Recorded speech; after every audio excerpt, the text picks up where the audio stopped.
Fala aí, Cestiners! Boa tarde, pessoal! Tudo bem com vocês?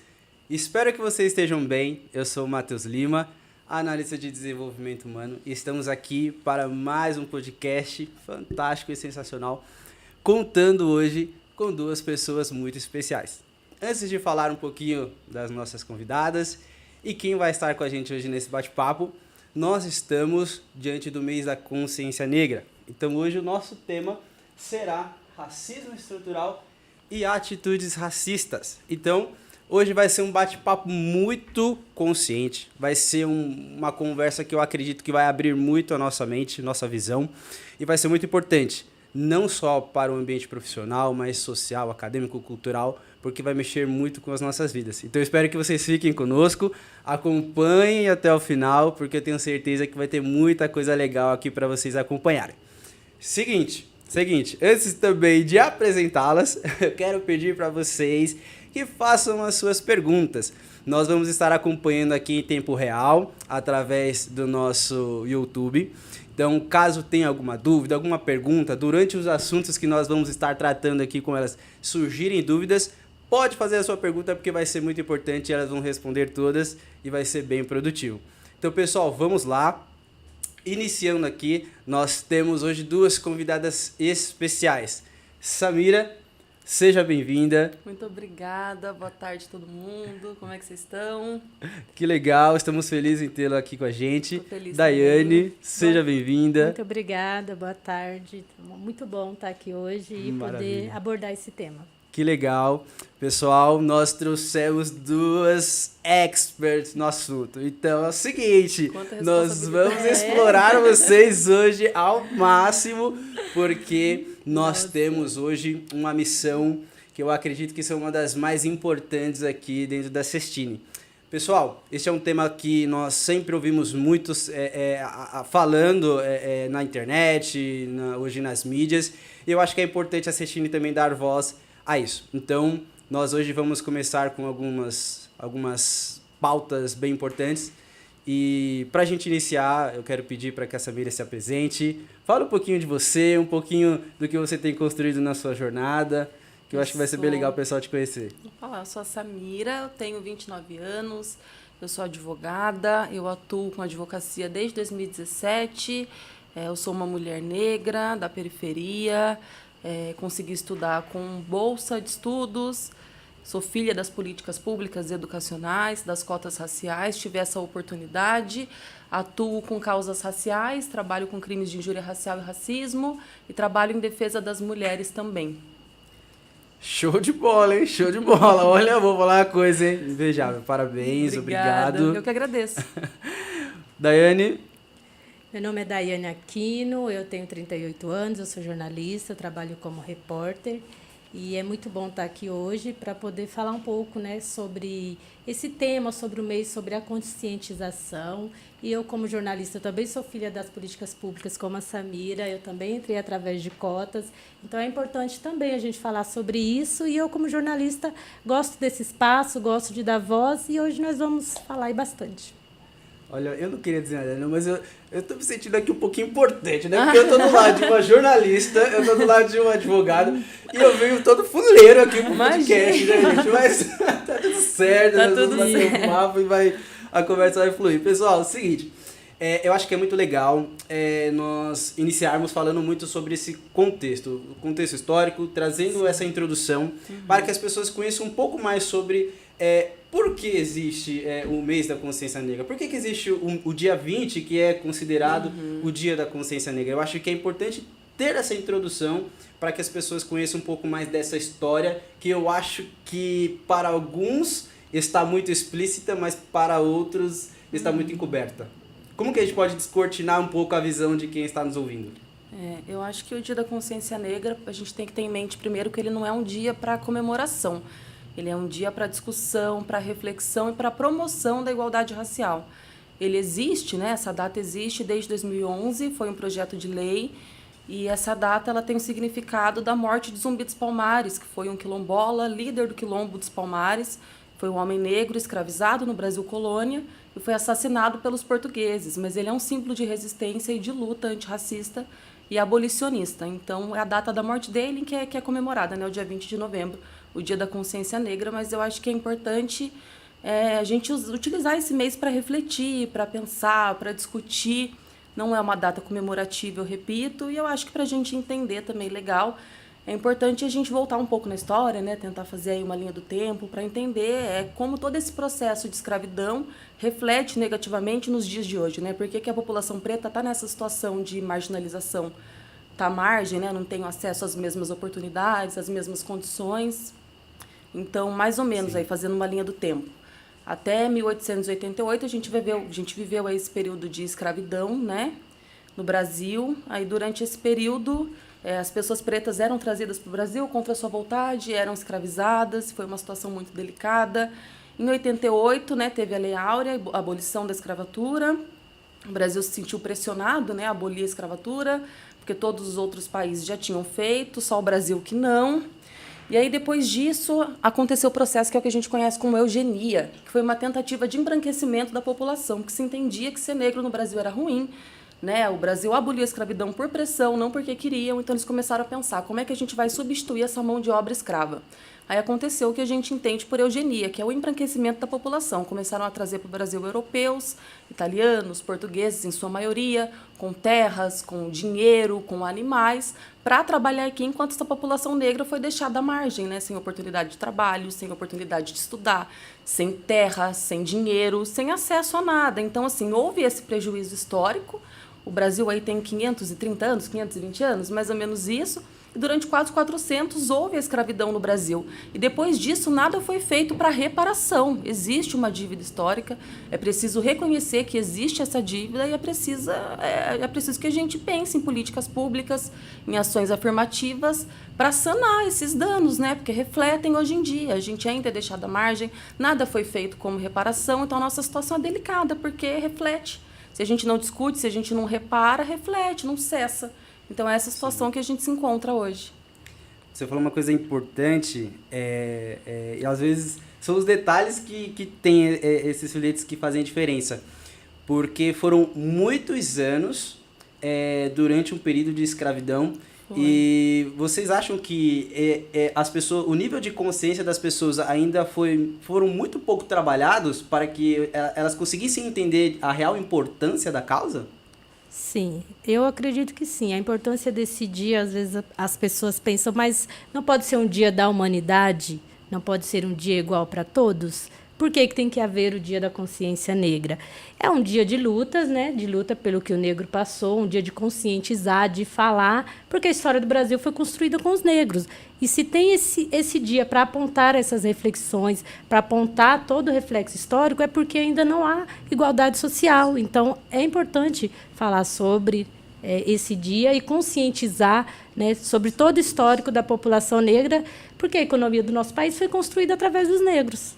Na verdade, é uma construção. Sim. Que, ao longo dos anos, os negros tiveram essa participação importante, mas que, de certa forma, não vou dizer importância, mas talvez nunca houve o reconhecimento por uma questão humana sobre a participação do negro em tudo que já foi construído. E aí nós Sim. vamos falar de universidades, vamos falar aí na parte civil, em todas as esferas da vida, e ao longo dos anos isso foi, de certa forma, um pouco deixado de lado para trás. Né? É um reflexo, né? Porque não foi uma participação voluntária, foi uma participação obrigada, né? Eles foram escravizados, animalizados, violentados.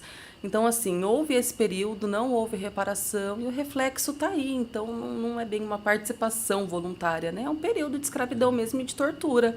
Isso é terrível, né? E sem qualquer tipo de reparação. E quando houve a abolição, né, a gente ficou nesse limbo de que está tudo bem, de que está tudo certo. E é importante também a gente dizer que a abolição ela foi associada à Princesa Isabel, a essa figura, e não foi graças a ela, né? Ela só assinou como uma lei que ela foi obrigada a assinar, porque o Estado estava sendo pressionado, né? A escravidão aconteceu pela luta dos abolicionistas, das pessoas pretas como zumbi. São detalhes que na história muitas vezes ficam deixados de lado. E eu já vou mudar um pouquinho talvez a rota do que a gente tinha programado, mas eu quero muito aproveitar e ouvir um pouco das experiências de vocês. Eu gostaria de ouvir muito de suas experiências, assim, como jornalista, naquilo que você já pôde construir na sua vida.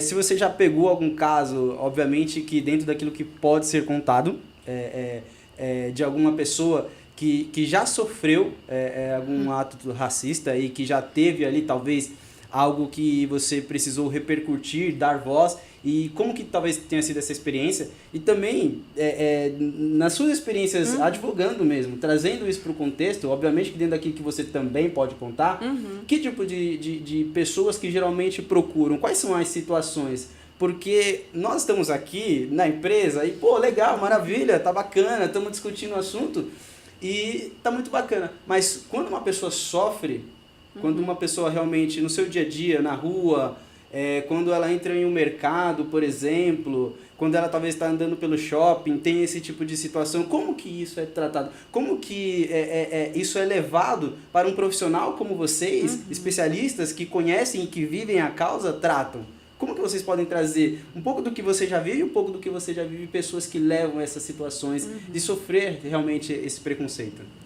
Então, assim, no meu trabalho sempre tem histórias de pessoas que sofreram racismo e procuraram seus direitos, mas assim é muito nítido como é todos os dias, como não é um caso à parte, sabe? Como uma pessoa sofre racismo, como assim conhecidos, pessoas, eu também já presenciei a questão do racismo, como você falou aí que entra no mercado, quando a diferença é muito real quando entra um negro no supermercado e entra um branco. Geralmente o segurança ele passa a ir atrás de um negro, só pelo fato dele ser negro. Como quando o negro está ocupando alguns espaços, que até então são espaços ocupados pelos brancos. Eu já fiz trabalhos aos finais de semana como um bartender, então eu vejo muito esses espaços só ocupados pelos brancos. E a diferença quando você vê um negro ocupando ali, eu fico muito feliz, eu sempre vejo, que legal um negro ocupando esse espaço. Mas quando o negro ele ocupa um espaço que até então era só do branco, então passa a ser diferente o tratamento. Às vezes sofre racismo, esses olhares, né? Aqueles comentários sutis, entendeu? Aquela perseguição por ele estar ali naquele espaço. Óbvio que eu não vou contar as histórias do que, né? Para particulares sendo, e preservar. Mas já presenciei situações assim, em ambiente de trabalho, em que o negro chega e um branco, e aí pergunta se era para ele estar lá mesmo. Você marcou mesmo, reservou mesmo essa data, como se estivesse duvidando apenas pelo fato dele ser negro e estar naquele espaço que eles não estão acostumados, que deveria ser normal, mas por conta de todo esse histórico não é. Então, são bastante histórias assim, que é todos os dias. As pessoas falam, não, é mimimi, não, é todos os dias, e só quem é negro sabe como é difícil. Levando, puxando ainda um gancho do que você falou, até porque... para servir não só de aprendizado para mim, para todo mundo que está acompanhando a gente, isso faz parte do contexto estrutural ou do contexto histórico? Isso vem de uma questão, digamos assim, que vão sendo passadas de geração para geração? É estrutural, né? É um racismo ali velado, estrutural, em que as pessoas estão acostumadas e até então elas não entendem que isso é racismo, ou algumas entendem ou não. Mas é estrutural e são situações, às vezes, no dia a dia, no cotidiano, até mesmo no tratamento com as pessoas, na linguagem, na forma de falar, em que elas não entendem que aquela frase ou aquele comportamento, ele é de cunho racista. Entendeu? Então, é importante a gente falar sobre, não só hoje, sempre, falar sobre para conscientizar de que é de cunho racista, que é ofensivo, né? E isso precisa ser desconstruído. Então, é um racismo estrutural. Isso é muito importante, até para também ouvir a Samira e falar também dessas experiências que você obteve. Eu acho que é importante trazer algo aqui para quem está nos ouvindo, para os colaboradores ou não, que o podcast de hoje não é para que a gente esteja aqui tentando dizer que o negro, a partir de amanhã, precisa ter um papel diferente na sociedade. Não, calma, nós estamos aqui para poder trazer para vocês um nível de consciência maior. Estamos aqui e usando muito aquilo que você falou, Samira, não querendo levar para um contexto comemorativo, mas sim de conscientizar. Sim, de conscientizar, de informar, né, para que as pessoas procurem, saibam, estudem, né? para Sim. se orientar um pouco mais. Não é uma militância, mas para que elas estudem, entendam um pouco mais, né? Porque é algo realmente importante para a nossa sociedade. E assim, uma andorinha só não faz verão. Então, Isso. todo mundo precisa que todos olhem para essa causa de uma maneira especial. Como que, dentro do seu convívio profissional, ou até das suas próprias experiências pessoais, você já conseguiu ter pessoas que trouxeram esse sentimento para você? Não sei se talvez de impunidade, ou talvez de um preconceito realmente real ali de ter acontecido. Como você já lidou com isso, É Samira? interessante você falar disso, porque eu acho que existem várias formas da manifestação do racismo, né? Eu acho que existe essa fantasia de que o Brasil talvez não seja um país racista, porque a gente talvez não lida tanto com essa forma de racismo direto, da ofensa, do racismo explícito. A gente lida mais com essas questões cotidianas do racismo velado, né? Velado. Que é essa herança aí desse racismo estrutural. Eu posso até fazer puxar um adendo pro pessoal que tá ouvindo a gente. Como que o pessoal que tá ouvindo pode entender essa questão do racismo velado? Se você também quiser trazer pro final, pode, para não perder a linha de raciocínio, mas se você quiser abrir um parêntese e levar pro pessoal para entender, seria legal. São atitudes, olhares, desconfianças, comentários, são percepções, né, que a gente tem, não necessariamente uma ofensa direta, né? E quando a gente fala de tratativa legal, né, dos crimes de racismo e injúria racial, a gente fala mais da ofensa direta. Se não existe uma ofensa direta, é difícil a gente caracterizar o tipo penal e haver a punição. Então, assim, quando a gente fala que existe a manutenção do racismo ainda até hoje, a gente está falando disso, de que não existe informação, não existe educação, não existe movimentação estatal e estrutural para fazer essa movimentação diferente. Então, existe uma intenção de manutenção disso, né, desse racismo. É interessante que esse racismo continue para a sociedade. Então, é por isso que é importante discutir, para a gente entender que existe e por que existe, né? Então, foi importante trazer essa questão histórica para a gente entender. Porque, olhando para trás, que a gente entende aonde a gente está hoje, né? Então, se o Brasil tem 500 anos, 400 anos foram construídos pelos pretos escravizados, sem nenhum tipo de reparação, como é que, de uma hora para outra, a gente tem acesso às mesmas oportunidades? A gente consegue ser diretor de uma empresa, a gente consegue ser advogada sem uma política pública, a gente consegue ser jornalista. Como é que a gente tem acesso à universidade? Se a minha tataravó, se a minha bisavó estava sendo escravizada, enquanto a sua estava escravizando, né? Muito provavelmente. Então, assim, como é que a gente chega se a gente não parte da mesma linha de partida? Como é que essa corrida é igual, né? Como é que a gente fala sobre meritocracia? Não dá. Não é então, igual. Não é igual. A gente precisa começar a pensar, a refletir, a modificar, né, a pensar em ações afirmativas, a pensar em políticas públicas, a pensar na inserção do preto no mercado de trabalho, nas universidades, nas escolas. Leis rigorosas. Leis rigorosas, ter acesso à educação, à saúde, a saneamento básico, que é o que não acontece. E falando um pouco sobre a minha experiência pessoal, eu sou uma pessoa que mora em periferia, sempre morei. E quando a gente está em periferia, quando a gente está entre os nossos, né, a maioria das pessoas da periferia são a maioria de pessoas pretas, né, negras. Então, assim, a gente não sente tanta diferença. Eu comecei a sentir pessoalmente o racismo quando eu fui inserida num contexto social diferente do meu. Foi quando eu fui para a universidade, no curso de Direito, que é um curso muito embranquecido, né? Tem muito homem também, muito machista, muito elitista. Então, uma mulher negra ali de periferia naquele curso, comecei a sentir uma tratativa diferente, olhares diferentes.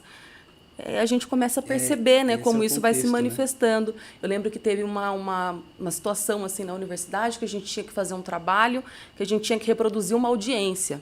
E aí um outro grupo, né, também da minha sala, reproduziu uma audiência criminal em que o réu era um homem preto e quem reproduziu foi um aluno branco e ele pintou o rosto de preto, assim. Ele fez um blackface, né, que é uma prática racista. Então, assim, por que ele associou o réu a ser uma pessoa preta, o preto a ser criminoso? Como é que isso foi permitido? Como é que isso foi fotografado? Como é que isso foi feito? Eu me incomodei, eu fui questionar, eu fui completamente invisibilizada, descredibilizada. Não tive voz, não tive o que fazer. Então, assim, você começava a sentir as diferenças. Você está inserida num contexto social que não é o seu, você é a minoria ali naquele lugar, né? Você não se sente confortável porque não te deixam confortável. Eles fazem questão de deixar claro que aquele lugar não te pertence, né? Então, é resistir. Para a gente estudar, para a gente ocupar lugares, é resistir. Porque a gente não tem acesso a essas oportunidades, né? Por isso que é importante a gente se comunicar com as empresas também, para que vocês tenham essa percepção, exerçam esse olhar, saibam um pouco de como as coisas funcionam para vocês abrirem as portas e acolherem. Porque não é uma questão de capacidade, né? Nunca foi, sim de oportunidade. E isso eu acho que é um ponto importante, né? Não é a questão da capacidade, né? E até aproveitando esse gancho, fazendo uma pergunta para vocês. Vocês acreditam que nos Estados Unidos, ou enfim, eu acho que talvez nos Estados Unidos, pela potência midiática que tem, vocês acham que lá eles tratam de uma forma mais incisiva? Porque de certa forma, o racismo acontece no Brasil, acontece lá fora, acontece em qualquer país, né? Qualquer país. Mas vocês acham que eles tratam de uma forma mais incisiva, olhando para o que o brasileiro trata? Eu acho que nos Estados Unidos, ao menos, tem um reconhecimento maior de que existe o racismo, né? Porque no Brasil eu tenho essa impressão, de que a impressão que as pessoas têm é que a gente está num paraíso racial, né? De que não existe isso aqui por conta dessa questão do racismo velado. Mas eu acho que a história dos Estados Unidos é uma história um pouco diferente, né? Lá teve a luta pelos direitos civis, lá eu acho que em 1950, 60, que teve as figuras importantes como Martin Luther King, Malcolm X, as pessoas negras, né, até pouco tempo atrás eram proibidas de usar o mesmo transporte público, proibidas de frequentar a escola, né? Proibidas de muita coisa, né? Eles tiveram essa luta, é uma luta recente. Tem figuras vivas ainda, né, desse período. Angela Davis é uma mulher que participou e que está viva, né, que viveu isso e que está viva. Teve o movimento dos Panteras Negras. Então, assim, por ter tido esse movimento, né, de luta mais incisiva... Tá mais presente, tá mais vivo. Eu acho que foi mais visibilizado, porque aqui a gente é invisibilizado. Quando a gente fala de luta antirracista, a gente fala de pessoas brancas, né? A gente tem essa figura do branco salvador aqui. A gente fala da princesa Isabel, que foi quem nos libertou. A gente não dá nome às principais pessoas que lutaram, né? A gente é invisibilizado. Sem querer cortar, nós estávamos falando sobre isso, né? Sobre a música, né? Sobre como às vezes veio do negro um trabalho, mas o branco se apropria, então fica elitista. Quando é do negro é marginalizado. Então isso aconteceu muito com a música, né, nos Estados Unidos até chegar no rock. E nós estávamos falando como nomes da música que se apropriaram de um ritmo que era um grito de socorro, era ali cultural dos negros, mas era marginalizado. A partir do momento que o branco se apropriou ali como, né, o dono, então passou a ser elitista, passou a ser aceito e ele passou a ser o protagonista.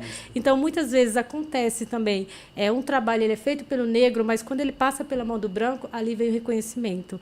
E aí entra o que a gente estava falando sobre a desigualdade, como é importante, como tem que haver a representatividade, como tem que haver as políticas públicas, esse reconhecimento, né, em todas as esferas, autores negros, muitas vezes em trabalhos acadêmicos, eles são descredibilizados, e se você coloca um autor branco, então o seu trabalho ali ele tem uma nota maior, ou ele passa a ser melhor. E hoje nós estávamos falando sobre isso da música, né?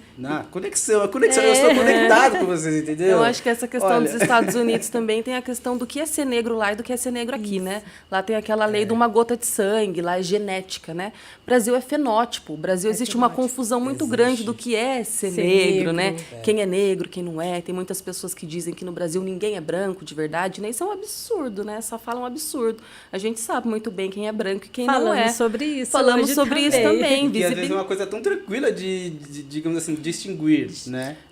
Lá é diferente. Lá tem essa lei de uma gota de sangue, né? Lá é questão genética, não fenótipa. Lá eles dividem bem quem é negro e quem não é. Aqui existe essa confusão, né? Porque a gente não tem informação. É muito difícil. Eu acho que esse é o detalhe. Acho que é a informação. Nós já temos uma pergunta que eu gostaria de fazer neste contexto. Começar aqui pedindo que a Daiane responda pra gente. Calma, pergunta tranquila. Seguinte, na opinião de vocês, aí primeiro Daiane, depois Samira, hoje em dia nas escolas, existe um posicionamento forte em relação à educação das crianças contra o racismo? Olha, eu creio que falta mais. Primeiro, que a história do negro ela já é protagonizada pelo branco. Então, foi ele que contou. Então, poderia haver, sim, as histórias serem contadas da forma... Não dizendo que eles contam da forma que não ocorreu, mas que os negros pudessem ter a voz e contar a sua história de verdade, porque eu creio que ainda é muito maquiado nas escolas. Então, precisa, sim, uma política pública, algo mais eficaz para que essas histórias do negro sejam contadas e que possa, sim, conscientizar sobre o racismo desde a pré-escola, para que já tenha, né, esse envolvimento, já cresça com essa consciência, porque o racismo estrutural vem daí. Beleza. Se começar também na base, nas escolas, nas crianças, porque elas não nascem racistas, né? Ninguém nasce racista, então já começa aí quebrar, né, esse estigma, quebrar isso e poder ensinar mais. Eu creio que tem que haver mais nas escolas, mais informação, mais projetos, mais campanhas e que possa sim ser ensinado de outra forma. Até puxando o gancho também, os pais também, de certa forma, têm que ter essa participação. Você acha que talvez os próprios pais talvez não acho que não brigam muito por isso nas escolas, não vão lá, não questionam. Desculpa. Não questionam, talvez não, sabe, não vão reivindicar por algo?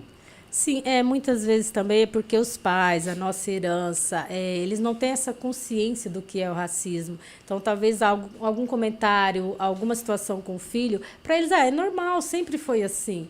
Então, ele precisa ali ele ser ensinado, conscientizar de que isso é racismo e que isso precisa mudar, precisa desconstruir isso e que esse discurso não está certo. Então, às vezes, os pais não têm ali a orientação certa, mas a partir do momento que ele procura, que ele orienta, então combate cada vez mais e aí é uma luta de todos. Perfeito, perfeito. Qual a sua opinião sobre isso? Eu assino embaixo. Porque tem uma coisa que eu acho que é muito engraçado. Juridicamente, ela é melhor. Não, porque o que acontece? Nós vamos sempre puxando algumas coisas à memória, né? E eu acho que toda criança negra, em algum momento na escola, vai ser ridicularizada pelo cabelo. Não é uma coisa que, às vezes, soa só como brincadeira, mas de fato acontece? Acontece pelo cabelo, né? Por algum traço negroide, pelo nariz, pela boca. Qualquer coisa que remeta à negritude, né? Acontece. Prende esse cabelo, criança na creche. Olha, mãezinha, corta o cabelo do seu filho. Mas por quê? Porque o dele é black? Porque o dele é afro? Porque outra criança que tem cabelo liso prendeu e não precisa cortar? Acontece bastante. Eu que tenho filho, mas eu sei como que é. É uma questão que tem que lidar muito bem, né? Porque, querendo ou não, a criança, ela tá neutra, né? Uhum. Ela tá totalmente neutra. Então, ela vai fazer na primeira leitura, né? Das formas como ela recebe as informações, né? Então, é difícil também para os pais, né? A Daiane estava falando, ter essa informação para passar para os filhos. Porque se forem pais negros, né? Se forem filhos biológicos e pais negros, a pessoa preta hoje, né? Na sociedade, ela tem outras preocupações, né? Ela precisa trabalhar, ela precisa botar comida na mesa, ela é atravessada por diversas violências. Então, assim, em que momento ela vai ter esse respiro para conseguir pensar e aprender sobre isso, para tentar evitar com que o filho dela passe por situações que ela passou, se ela tem outras prioridades emergenciais, né, que o Estado exige que a pessoa preta tenha para sobreviver.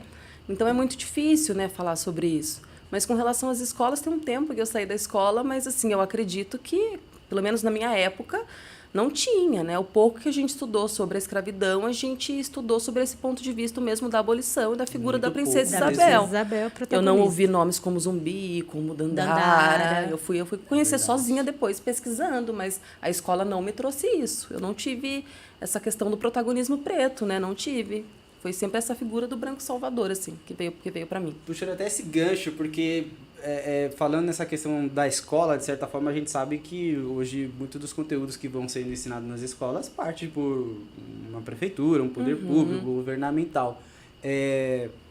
Qual é o papel que vocês acreditam ser importante para o poder público poder atuar na sociedade de uma forma melhor, para combater, de fato, a questão estrutural, a questão cultural, ou até abrir mais esse leque, para as pessoas terem essa leitura diferente do que é o racismo? Eu acho que a gente precisa pensar em duas questões, né? Primeiro, nessa questão da informação, né? Do intelecto mesmo, da divulgação da informação, de reescrever a história, né? Pelo ponto de vista preto, do que realmente aconteceu. Eu acho que também tem a questão das políticas públicas afirmativas mesmo e básicas, né? Eu acho que o preto precisa primeiro ter acesso, ter comida na mesa, né? Ter acesso à educação, acesso positivo ao saneamento básico, acesso à moradia, para depois ele ter esse respiro e começar a pensar sobre esse ponto de vista mais intelecto, né? De informação, porque a correria da pessoa preta no Brasil, a realidade dela é outra, né? Ela não consegue ter poucas pessoas, né? Conseguem ter essa oportunidade de ter esse start, de parar e pensar e refletir, por que isso chega até mim, por que isso acontece. Porque sobre o tema, né, o racismo ele é estrutural, existe uma movimentação estrutural social para que ele permaneça. Então, para você perceber que isso acontece, que isso é um problema e falar, epa, vamos mudar, você tem que estar tranquila, né? Você tem que estar bem, você não tem que ter outras preocupações emergenciais. Então, é muito difícil. Não, perfeito. E até antes da Daiane também falar um pouquinho sobre a opinião dela sobre em relação a como o poder público pode contribuir. Pessoal, não deixem de fazer as suas perguntas. Nós estamos aqui num bate-papo super legal, super bacana. Eu tenho certeza que vocês estão acompanhando, estão curtindo o assunto. E eu acho que é um momento de reflexão e de olhar e pensar, poxa, o que talvez eu estou fazendo de errado, ou o que talvez eu possa fazer de forma correta para poder conseguir estar de acordo com a causa. Então, façam as suas perguntas, nós estamos aqui acompanhando e vai ser muito legal ter aí a sua interação com a gente, tá bom? Daiane, conta um pouquinho pra gente o que você pensa em relação a isso, o que você acredita que o poder público, de certa forma, pode ajudar, pode contribuir para que a gente consiga construir uma sociedade mais sólida. Sim, é só um adendo que ela falou. A vida do preto e periférico, ela é uns passos atrás, porque ele tem que trabalhar, ele já mora na periferia, às vezes pega um ônibus, 2, um trem para chegar ao trabalho. Se ele quiser estudar, ele tem que sair do trabalho, condução novamente. Então, assim, essa desigualdade acaba deixando ele atrás de um branco, porque não tem meritocracia nessa parte, né? Não tem essa igualdade, não tem a mesma chance. Então, é mais difícil. Então, o preto ele acaba sempre à margem, um pouco atrás devido a essa estrutura, né, ao racismo estrutural. Então, é difícil um preto periférico. E aí eu entendo a dificuldade de um pai, de uma mãe se informar, passar para o filho, né, para que ele acompanhar, para que mude um pouco. Porque já veio, né? Já veio histórico e é difícil quebrar isso. E o papel das políticas públicas, eu acredito também, que tem que inserir nas escolas, que tem que ter políticas, leis rigorosas, representatividade. Nós vemos agora, assim, na política, mulheres negras, né, ali estando na política para nos representar. Não que um branco não possa fazer uma lei, mas o pessoal negro, o povo negro, de conhecimento, precisa também estar ocupando esses espaços, precisa levar essa luta adiante. Então, quanto mais mulheres e homens negros na política, para poder esclarecer, para poder ali trabalhar em prol do povo negro, da periferia, do pobre, daquele que corre todo dia, então, assim, as chances é melhor, né? Que não seja só o papel do branco, né? Então, precisa ter essa representatividade nos espaços políticos, nas esferas de trabalho, em todos os campos, para que comece a mudar. Não que nós vamos mudar de uma hora para outra, né? Porque é difícil, mas que comece a mudar um pouco da história, a quebrar um pouco, né, esse racismo velado, estrutural, e que aí o negro possa ocupar, de fato, esses espaços e cada vez mais. Vocês vão falando, aí eu começo a vir várias perguntas na minha cabeça, aí eu vou ter que soltar, não tem jeito, eu vou ter que ir perguntando. Se eles podem, mas eu vou perguntar. Pode perguntar. Mas a Renata me dá bronca. A culpa é da Renata, viu, gente? A culpa é da Renata, qualquer coisa a Renata dá uma bronquinha ali, tá tudo certo. Vocês podem trazer pra gente, assim, palavras ou talvez termos que são falados no cotidiano, que as pessoas nem percebem e que é um termo racista? Sim, tem termos que são tratados como normais, né? São situações, mas é normal, sempre falamos isso. Ai, quanto mimimi. Eu não quero denegrir a sua imagem. Denegrir é tornar feio, é tornar negro, né? Então, é uma palavra de cunho racista. Por que você não pode colocar difamar, né? Por exemplo, coloquei no mercado negro. Algo ruim novamente, colocando negro, inferiorizando o negro de novo, né? O negro mais uma vez sendo marginalizado. O mercado obscuro, o mercado ilegal, são bastante termos. O termo que se utiliza, esse trabalho foi feito nas coxas, né? É ofensivo, porque os negros trabalhavam produzindo as telhas, colocavam nas coxas, e cada telha tinha o seu formato. Então, quando você refere a um trabalho que é feito nas coxas, você está dizendo que ele é mal feito, outra vez você ofendendo, dentro do contexto, ofendendo o negro. Nós estamos ao vivo, mas isso aqui merece um replay, porque eu aprendi uma coisa que eu não conhecia. Se você puder, por gentileza, repetir novamente, porque é muito importante e isso é uma aula pra gente. E são vários termos que você fala, mas isso eu não sou chata, mas se eu estiver entre amigos, eu falo, olha, isso é de cunho racista, e talvez ele não entenda, eu falo, mas é ofensivo. Talvez não para você é normal, porque está acostumado. Mas quando você começa a entender o lado do outro, né, outras lutas, outras pessoas que passaram por coisas que você não compreende ou não passou, quando você escutar um negro e perceber, é ofensivo. É normal, mas é ofensivo. E você diminui mais uma vez, você coloca o negro em um lugar inferior. Quando você diz... tinha me fugido aqui. Eu vou comprar um criado mudo numa loja. Assim, o criado mudo eu não posso recente, ouvir um né? criado mudo, né? Porque o criado mudo era o quê? O negro que tinha que ficar em pé, mudo, né? Sem falar, esperando para servir o seu senhor. Um copo d'água na mão, Então, né? Na beira da cama. se refere tudo que é ruim é colocado de forma ali pejorativa ao negro. Então, torna-se ofensivo. Você ofende toda uma raça, uma luta. E para quem fala, às vezes é normal, mas não é. E já é o que já está tão... Sim, enraizado, se torna normal. E precisa quebrar um pouco isso. Não, é isso, É né? vício de linguagem, é desinformação. vício, Criado mudo mesmo, eu desinformação. sei, tem uns 2 anos. E provavelmente antes eu reproduzia. Porque eu não Sim, tinha acesso todo à informação. mundo Às reproduz. vezes não é por maldade, né? A gente não está querendo reproduzir o racismo. Mas pela desinformação a gente E reproduz. precisa desconstruir esse discurso, né? E assim, São- demora, mas É. precisa desconstruir. É por ser normal que todo mundo falava. Eu, supostamente, posso falar também, eu não sabia. Mas quanto mais informação, né, mais conhecimento, mais ajuda, você né? se liberta. Nossa, Isso, né? É não resistir. A partir do momento que você Isso, tem que informação, você que você tem. entende que é errado, é parar de fazê-lo, né? Não é difícil, é só não falar mais. E aí a gente entra na questão, mas como que um negro pode contribuir, ou que um branco pode contribuir, como que ele pode entender, o que ele pode falar, o que não é ofensivo. E aí a Samira vai falar um pouquinho. Não, eu tô encantado, porque, de certo, assim, eu estou aprendendo. Eu não sei se quem está acompanhando a gente está conseguindo absorver isso. Ainda bem que fica gravado, porque a gente consegue voltar e aprender. Voltar, né? Porque Mas a gente realmente aprende é uma todos aula. os dias, né? E é importante, porque é isso que nós falamos. Nós estamos vivendo num cotidiano em que muitas vezes está na nossa frente, está nos nossos olhos e nós não percebemos. Né? E essas terminologias, de fato, afetam as pessoas. Elas são impactadas negativamente com isso, né? São. Tem muitas, né? Tem outras também. Tem a teta de nega, o doce teta de o nega. doce. O bolo nega Da cor do maluca. pecado, Da que cor- é bem ofensivo, A porque mulata as mulheres também, elas, né? eram estupradas, elas tinham que servir os seus senhores, então assim, é bem pesado a cor do pecado. Olha, tem mais uma pergunta que quero fazer aqui para vocês. Deixa eu tentar reproduzir ela certinho. Está sendo muito comentado na mídia sobre os termos coloquiais que utilizamos no dia a dia e se referem a falas racistas incubadas. Como pode ser combatido isso? Eu acho que, na verdade, Acho que é o que a gente acabou de falar. Acabou de falar. né? Eu acho que Vini, que fez a pergunta, já conseguiu absorver um pouco, né? Ele traz muito a pergunta no final, dizendo como pode ser combatido.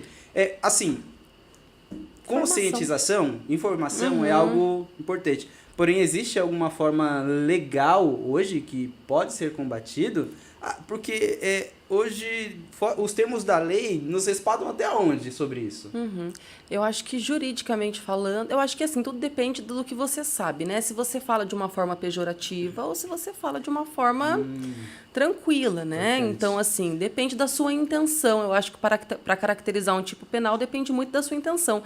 Mas esses vícios de linguagem, eu acho que se você não fala de uma forma pejorativa, eu acho que não caracteriza crime. Eu acho que a maneira de combater existem duas, né? A primeira é se informar, porque a informação está aí para todo mundo, né? E ela está de fácil acesso hoje Dá um em dia, Google. tá tranquilo. E a segunda, sempre que você for chamado a atenção com uma pessoa preta ou uma pessoa branca, porque os brancos também podem e devem, né, fazê-lo, que você escute, que você se policie para não fazer mais. falar. Então, assim, gente, é o básico do básico, né? Não, perfeito. É o básico do básico. Nós E não temos- é só o lugar de fala do negro. O lugar de fala é daquele que entendeu, compreendeu e estudou. Racismo é um E problema aí, de todo mundo, de né? Não todo só mundo. nosso, Não né? é só o lugar de fala do negro. Se você sabe, você é branco, que isso tem um cunho racista, então não utilizar e passar adiante. Não, isso faz parte do cunho racista. Não é só o lugar de fala do negro, né? Porque racismo, igual ela falou, né?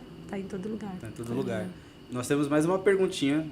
No decorrer do tempo que nós vamos fazendo, depois a gente volta um pouquinho Tá bem. e vamos interagindo.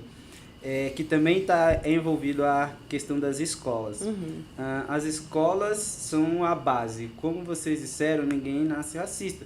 Né? Mas se uma pessoa já saiu da escola, já teve uma estrutura inadequada, qual seria o melhor caminho para desenraizar este racismo? Eu acho que essa pergunta é também uma pergunta importante.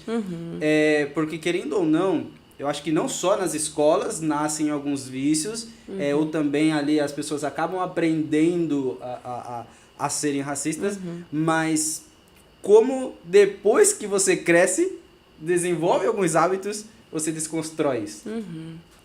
Eu acho que durante o desenvolvimento da criança, né? Assim, não sou profissional da educação, mas eu acredito que a criança ela tem muito daquilo de reproduzir o que ela assiste, né? Então, se você tem um filho branco, que ele está num colégio de pessoas brancas, e ele vê pessoas pretas ocupando espaços, né?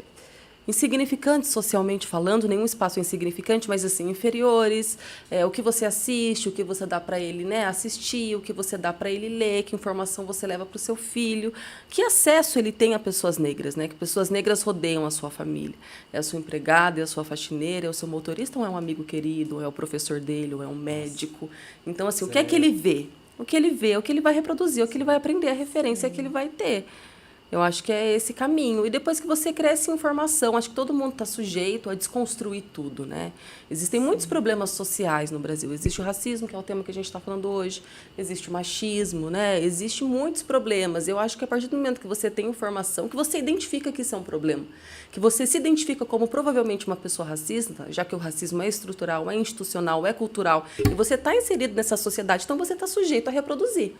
Então, quando você se identifica nessa posição de pessoa branca e privilegiada e que provavelmente reproduz o racismo, que está inserido nesse contexto social, eu acho que a partir daí as coisas começam a acontecer e ficam fáceis, né? Eu acho que tem muita da questão da teimosia também de muitas pessoas, né? Porque é difícil você falar, eu sou uma pessoa racista ou reproduzir uma fala racista.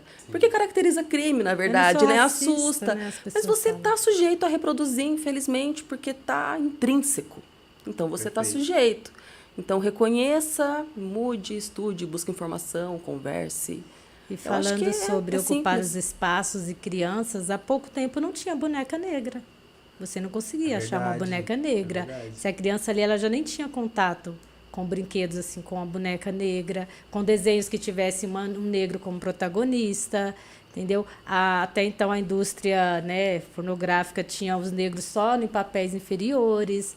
Então, assim, não havia aquela representatividade de você falar, nossa, ela é igual a mim e ela está nesse lugar. Então, quando uma criança negra ela vê alguém ali ocupando o lugar que até então ela não via, um desenho, uma boneca, um filme que a princesa é negra, ela pensa, nossa, é igual a mim, isso é fantástico. Ali mesmo ela já pensa, eu posso, se ela pode, eu posso. Existe o reconhecimento, isso acontece muito em várias esferas, né? Em filmes, na música, em tudo. Acho que quando você é criança são questões cotidianas mesmo, né? Para a criança preta que assiste um desenho, por exemplo, ela se reconhece. Para uma criança branca, ela normaliza, né? Então existem esses dois viés que são importantes. Esses são dois viés importantes, né? E eu acho que essa questão da introdução da mídia em relação a tudo que hoje tem sido construído, este é um fator importante também, né? Porque você começa a trazer desde da criança no seu desenvolvimento a importância da causa, né? Então você começa vindo nos brinquedos, você começa vindo nas escolas, na televisão, na TV. né? Até acho que em novelas a gente pega às vezes aí séries. Hoje tem um papel hoje mais importante, né? Hoje o negro tem esse papel mais importante, mas eu cansei de ver novela que o papel do negro só era como empregado. Era só empregado ou escravo. Não era o protagonista, né? Não era, né? Hoje em dia ainda já é muito difícil, né? Muito difícil. A gente vê filmes sobre pessoas negras, né? Que talvez não falem só sobre a escravidão, mas sempre tem uma questão ali de luta racial. É muito difícil você ver um papel de uma pessoa negra sem ter esse cenário social inserido, né? Numa situação de normalidade corriqueira, né? São poucas os casos que você vê um médico preto que não está falando de uma situação em que ele sofreu racismo.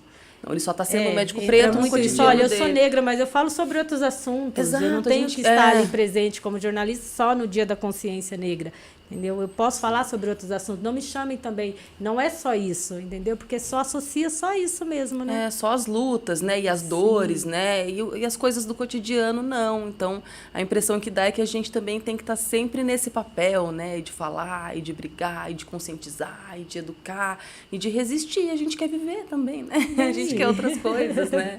E como o branco pode contribuir? Como ele pode fortalecer isso? Porque o negro, de certa forma, ele vai sempre reivindicar por um direito que é dele. Mas como o branco pode contribuir? Porque nós estamos falando de um assunto que, se vem lá de trás, de certa forma, existiu uma separação ali. Essa separação, nós vamos entender justamente o negro com o branco. Né? Obviamente que nós estamos falando que envolvendo qualquer etnia que sofra um preconceito, tá? Mas como o branco pode contribuir? Quero ouvi-la, começar primeiro por você. Como, Daiane, o branco pode contribuir, pode fortalecer essa corrente e fazer com que ele comece a dar mais voz à causa. E depois a Samira também falando a respeito disso. Eu acho que primeiro não descredibilizar a luta do negro, as lutas, sabe, raciais, as lutas sociais, né? Dar voz, dar esse espaço, deixar que o negro, oportunidades também, que o negro possa ocupar esses espaços. Como que o branco pode no dia a dia contribuir? Respeitar, se informar, entendeu? Respeitar a luta, né, a resistência do negro. Quando um negro fala, olha, funciona desse jeito, não isso é cunho racista, você está sendo racista, para que desconstrua cada vez mais. Respeitar, se informar, né, buscar entender, e não já, assim, de cara já, não, é mimimi, não, isso daí eu já ouvi, isso é normal. Não, respeite, se informe, se oriente, para que você possa entender e depois passar adiante também. Não, perfeito, perfeito. Eu acho que esse é um ponto importante. Não tirar o crédito daquilo que o negro quer levar como uma causa, daquilo que é importante. Porque pode parecer, como você falou, para algumas pessoas como mimimi. Simplesmente a pessoa leva como uma questão de estar se vitimizando. Não, mas o sentimento que muitas vezes o negro ele tem por se sentir inferiorizado por uma questão real é algo muito forte. E que, infelizmente, às vezes impacta até nas escolhas futuras da vida dele, né? E qual é o papel do branco? Como que você vê, Samira, o papel do branco na sociedade em relação a isso? Eu acho que falando um pouco sobre o que a Daiane falou, essa questão da pessoa branca, às vezes, descredibilizar, eu acho que entra essa questão do local de fala, né? Não é a sua vivência, não é a sua experiência, você não sabe como é. Então, eu acho que, assim, respeitar, né? Que não é a sua vivência, não é a sua experiência, mas entender-se como uma pessoa branca, privilegiada nesse contexto social, entender que você provavelmente vai ter mais credibilidade na sua fala, que você vai ter mais acesso, que você vai ter mais oportunidade, e através disso dar espaço para que pessoas negras cheguem com você. Né? Então, assim, a luta racial é uma luta de todo mundo, então quando você fala, você provavelmente vai ter mais credibilidade, vai ser mais ouvido, então fale. Né? Não use também essa questão do local de fala para não falar. Em benefício é excelente, né? É uma luta de todo mundo, então fale, se posicione. Se você vê um amigo fazendo uma piada racista, você corrija. Se você presenciar uma situação racista, você denuncie. Existem canais que você possa denunciar. Você ampare o seu amigo, o seu colega de trabalho. Você dê oportunidade, você cede espaços. É assim, se entendendo como uma pessoa privilegiada nesse cenário social. Porque se existe uma sociedade que descriminaliza pessoas pretas, automaticamente privilegia pessoas brancas, por mais que você não seja uma pessoa branca racista. Você está nessa situação já de privilégio. Já por ser branco, né? Privilegiado. Por ser branco, perfeito. Eu acho que é isso, mais ou menos. Acabou de subir uma plaquinha ali de um assunto que eu estava esquecendo, mas que é muito importante também. Eu vi. Renato, sobe a plaquinha de novo para mim, por favor. Olha, eu vi ela subindo a plaquinha, já ia entrar nesse assunto. Não, é muito importante nós falarmos sobre isso. Aqui é tudo ao vivo, pessoal, não tem essa não. Vamos falar sobre as cotas, que eu acho que, de certa forma também, não é muito claro isso para as pessoas na sociedade, né? E eu acho que diversas vezes na internet a gente vê um assunto daqui, um assunto dali sendo falado, mas nunca ficou muito claro, né? Realmente, como que as pessoas devem olhar as cotas que são liberadas, né, para o negro, de certa forma, as universidades têm esse papel extremamente incisivo nisso. Como podemos olhar para as cotas? Realmente o olhar é positivo, o olhar é negativo? Como que as pessoas devem olhar para isso para que elas possam entender de fato a real importância? Quem quiser começar, fica à vontade. Nossa, viu? Pode. Eu acho que a gente pode olhar para a cota, deve olhar para a cota como uma reparação histórica, né? Temos uma dívida histórica aí de 400 anos, como uma reparação, como o mínimo do mínimo, né? Como uma política pública afirmativa de inclusão. Então, acho que é esse olhar que a gente deve exercer, nunca questionar a capacidade, porque capaz todos somos, não é uma questão de capacidade, sim de oportunidade, né? É toda aquela questão que mencionamos no começo. Fomos escravizados por 400 anos, não tivemos reparação, temos acesso negativo às coisas principais, como saúde, educação, saneamento básico. Para a gente é uma luta, construímos esse país nas costas e a gente precisa ser inserido socialmente, é uma responsabilidade estatal. Então, é uma reparação, é o mínimo. É o mínimo do mínimo.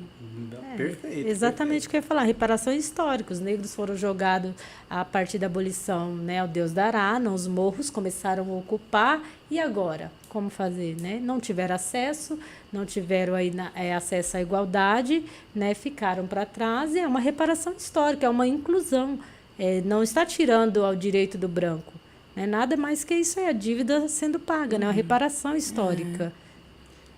Agora eu acho que está bem esclarecido, porque é uma dúvida que eu acho que muitas pessoas têm, de inclusive entender por que existem as cotas. Eu acho que o porquê é que muita gente tinha essa dificuldade de entender. É porque entra muito na meritocracia, eu acho que tem que haver por mérito. Mas qual o mérito quando eu começo, saio lá da periferia, pego 2 ônibus, trabalho 8 horas ou 10 e volto para casa, não tenho um salário e uma boa remuneração, não tenho a condição de colocar um filho numa universidade, e quando eu coloco ainda o filho na universidade, eu tenho que pagar, não consigo, não está dentro das minhas condições, e quando tem uma cota, é uma reparação. Então, não há meritocracia a partir do momento que o branco, se ele reconheceu o privilégio, né, a maioria já é privilegiado por ser branco, classe média, já tem acesso a um curso, já tem acesso à universidade, já viajou, fez um intercâmbio. Então, assim, é fácil falar meritocracia quando você já é privilegiado ali economicamente por ser branco, né, já viveu outra estrutura,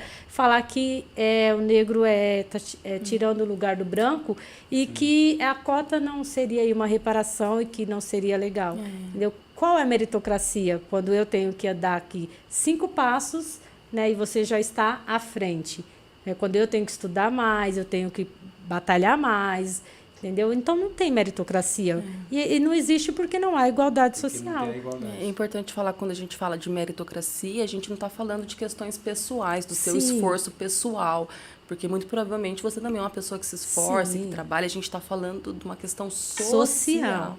Que você está inserido, né? Então, assim, não é pessoal, não é que você trabalhe menos ou que você se esforce menos. Não que você não tenha dinheiro, mas são contextos sociais, econômicos, estruturais que você está inserido, que todos estamos. Então, assim, estamos sujeitos a reproduzir. É assim que a banda toca por aqui, né? Até que a gente comece a fazer mudanças. Melhor que haja as cotas para essa reparação. Perfeito. Eu sou cotista, você também fomos, periféricas, e aqui estamos. Também desse bem. Então, é um direito nosso você falar isso. É verdade. O Vinícius fez uma pergunta que é muito importante também dar um esclarecimento sobre isso.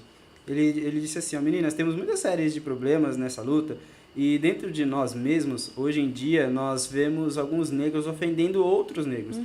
Não considerando pretos de pele clara com negros. E como que a gente combate isso? Eu acho que a ideia dele é justamente essa pergunta. Como esclarecer? Porque eu acho que também isso precisa ficar um pouco mais claro, né? Muitos negros têm, eu acho que às vezes, esse sentimento, né? Também, né? Eu acho que, mais uma vez, né? A gente vive numa sociedade que reproduz o racismo. E as pessoas pretas também estão inseridas nessa sociedade, portanto, também estão sujeitas a reproduzir o racismo. Isso não faz com que elas não sejam vítimas, né? Mas elas também reproduzem o que elas assistem. Se é isso que elas aprendem, elas estão sujeitas a reproduzir. Mas, assim, é preciso estar atento, porque existe, né, uma intenção muito grande de colocar a pessoa oprimida como algoz, né, como opressora, e não é esse o caso.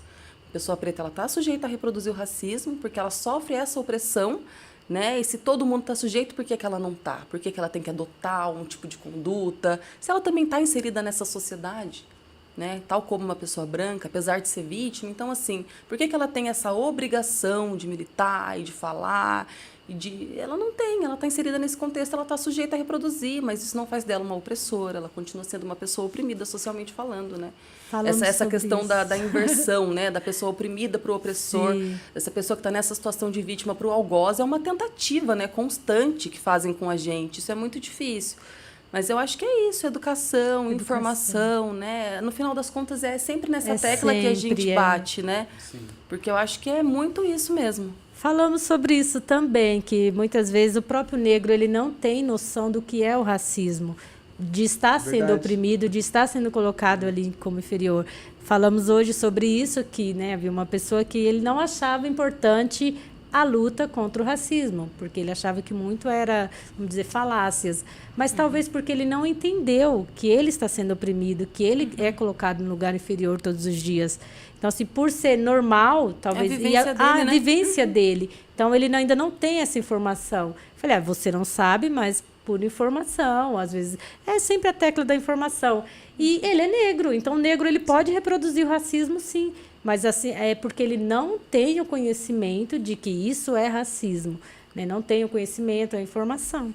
E eu acho que essa questão também que estava na pergunta, né, sobre as pessoas pretas de pele clara, no Brasil é preciso a gente, né, entender que aqui no Brasil é fenótipo e não genética, né? Não é só porque talvez seu avô seja uma pessoa preta que você é. Né? Teve essa questão da eugenia, existe a questão da miscigenação, então assim... Mas existem pessoas pretas e pessoas brancas, e se a gente duvida, a pessoa branca não duvida, né? Ela sabe quem é quem. Então é importante, né, esse reconhecimento. Né? Existem pessoas brancas de pele clara, existem pessoas brancas retintas, existem vários tons de pele preta, né? Precisa entender também que, muito provavelmente, quanto mais retinto você for e quanto mais traço negroide você tiver, mais esse preconceito direto, né? Esse racismo direto vai ser pesado para você. Então, existem esses níveis, né? E a gente não desqualifica isso.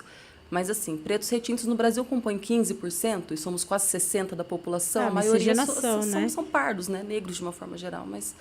Existem, aí tem a questão do colorismo também, né? Que é um papo bem extenso. Mas, assim, nós falamos sobre isso, mas mas deixamos para a próxima. Mas aproveitando, o termo mulato, que nós ouvimos muito no Brasil. É um termo muito pejorativo, né? Mulato vem de mula, que é o cruzamento do burro com o cavalo, né? O cavalo, esse animal de raça, de porte, e o burro, esse cavalo inferior, esse bicho inferior, né?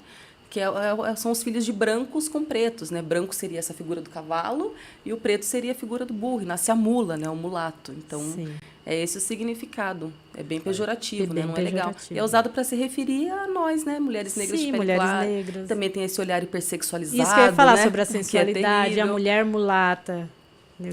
É hipersexualização. Sim, hipersexualização. Olha aí. Vocês estão vendo? O nosso bate-papo, além de tudo, tem cultura. Ô, galera, se vocês não conseguirem dar nenhum... Falando nisso, tem que curtir, tem que dar like no nosso podcast lá do YouTube. A gente tem que fazer uma reunião aqui com o Maurício e com a Renata, né? Pra gente incentivar a galera. Vocês têm que dar like aqui pra incentivar o nosso vídeo, porque esse tipo de assunto tem que ir pra vários outros meios de comunicação. Então, pessoal... nós temos tempo, ainda temos ainda uns minutinhos. Eu acho que a gente consegue, como nós temos um tempinho aí já finalizando, eu acho que nós falamos sobre bastante coisa legal, tem muito assunto importante, mas eu acho que é também muito importante deixar um tempo para que vocês possam falar algo, deixar um recado, deixar uma mensagem para quem está ouvindo a gente. Antes de deixar essa mensagem, eu acho que vocês poderiam dar para as pessoas uma indicação de um livro ou de algum comentário, de algum podcast, de algum documentário, alguma instituição que as pessoas possam ir conhecer, para abrir mais este leque de informação das pessoas. Fiquem à vontade para poder trazer essas informações. Depois que trouxer um pouquinho dessas informações, eu quero deixar um tempinho para vocês passarem um recado para as pessoas. Você quer começar? Pode falar. Eu acho que literatura tem a doutora Sueli Carneiro, que é uma filósofa e ativista do movimento negro antirracista brasileiro, uma mulher muito importante para a luta. Qualquer coisa que você pegue para ler da Sueli Carneiro vai ser maravilhoso para você, então eu indico fortemente. Podcast, eu acho que tem um Mano a Mano, do Mano Brown, que ele tem vários convidados e ele não fala só disso diretamente, mas ele sempre entra nesse mérito e você acaba assistindo, reproduzindo de uma forma bem automática, né? Bem leve, sem ser muito específica.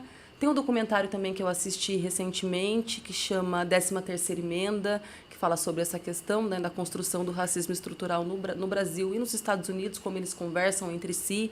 E a gente falou sobre Estados Unidos também. Deixa eu ver o que mais eu me recordo. Cidade de Deus, 10 anos depois, é um documentário que fizeram 10 anos depois do filme, e que mostram como esses atores pretos que tiveram um filme que foi pro Oscar estão hoje, como é que está a situação deles, eles estão pobres, eles não ganharam um cachê adequado, eles não foram bem remunerados, e explica também essa questão de como o racismo influencia, né, na vida deles hoje. Eu acho que são coisas mais leves, assim, né? Não tão pesadas, para vocês não terem assim. Acho que procurar conteúdos, né, de pessoas negras. Canal Preto também é um canal excelente no YouTube, que tem vídeos curtos. Tem páginas também que está sempre informando no Instagram. Tele10, muita coisa legal. Sobre livro, a Djamila Ribeiro, né, ativista, filósofa. Pequeno Manual Antirracista. Pequeno Manual Antirracista é muito bom também. E consumir cada vez mais, né, conteúdo feito por pessoas negras, né, para se informar e saber um pouco mais. Filmes, músicas, podcast também, documentário. Instituição tem os centros de referência e promoção da igualdade racial. Tem muitos espalhados pelo estado de São Paulo. Se você der um Google, você vai achar um mais próximo a você. Que é um centro de acolhimento, de defesa de pessoas negras que sofreram algum tipo de discriminação étnico-racial. Então, eles têm parceria com Defensoria Pública, que também é um órgão que atua com isso, com Delegacia Especializada, que também é outro órgão que atua com isso. Tem o SOS Racismo, que fica na LESP, em São Paulo também, que é uma plataforma para denúncia de crimes raciais. Então, tem muita coisa. Olha, tem bastante. Espero que vocês possam ter pego essas referências. Vai fazer uma diferença enorme na vida de vocês, eu tenho certeza, tá bom? Estamos chegando ao final, mas eu quero deixar muito essa oportunidade para que elas possam deixar um recado para vocês, para mim, para você que está assistindo, porque eu tenho certeza que vai fazer um impacto muito, mas muito positivo na nossa vida, tá bom? Por favor, você pode iniciar trazendo uma mensagem, um recado para as pessoas que estão nos ouvindo. Eu posso. Eu queria primeiro agradecer a oportunidade de estar aqui falando sobre um tema tão importante. E eu acho que a mensagem que fica é essa, que vocês reflitam, que vocês busquem informações, que vocês entendam, que todo mundo entenda que racismo é um problema sério, é um problema de todo mundo, né? Que os nossos jovens estão morrendo, que a situação está delicada, que é um caso sério, que é um caso emergencial. E quanto mais informação a gente tiver, quanto mais receptivo a gente tiver para esse tema, para melhorar, que é um papel de todo mundo, é um papel estatal, mas é um papel social também. Nada se faz sem a colaboração da sociedade, né? Então estejam atentos. Eu acho que é esse o recado. Eu também quero agradecer pela oportunidade, né? Eu acho muito importante cada vez mais, né, levar informação, porque é ela que liberta, né? Então, acho importante falar sobre o tema, quero agradecer. E é como a Samira falou, buscar se informar, buscar participar, né? Estar aberto para entender, estar aberto para ouvir, né, para poder passar adiante, porque é uma luta de todos. O racismo existe e ele precisa ser combatido, então todos têm que aderir a essa luta. Não estou dizendo, olha, a partir de hoje você precisa ser uma militante, mas quanto mais você se informar, menos você vai reproduzir o racismo, e respeitar e compreender, e acho que é isso também. Olha, parabéns, primeiro de tudo, parabéns pela luta. Eu acho que pela responsabilidade que vocês hoje carregam e que se dispuseram a trazer aqui pra gente. Eu acho Obrigada. Que foi muito legal. Também gostaria muito de parabenizar a Renata por ter convidado vocês, porque ela de fato teve essa ideia assim, genial de fato trazer pessoas especiais para trazer esse assunto. Eu acho que vale muito o reconhecimento. Porque vale. Gente, a Renata é diretora. Vale muito a pena a nossa diretora, a Renata, aqui. Tem que dar um close ali, né? Verdade, realmente foi muito preciso. Queremos agradecer a todos vocês que ficaram com a gente até aqui, acompanhando esse bate-papo que foi muito gostoso, foi muito proveitoso. Lembrando que, puxando esse gancho inicial do que nós pudemos ouvir desde o início, nós não estamos aqui para poder comemorar, mas sim para trazer uma consciência muito importante sobre o que é a consciência negra, sobre o que está aqui, ó, racismo estrutural e atitudes racistas. E nós tivemos um showzaço aqui da Daiane e da Samira, trazendo muito conteúdo pra gente. Então, muito obrigado, espero que vocês tenham gostado. Nos acompanhem para o nosso próximo podcast. Até lá, pessoal!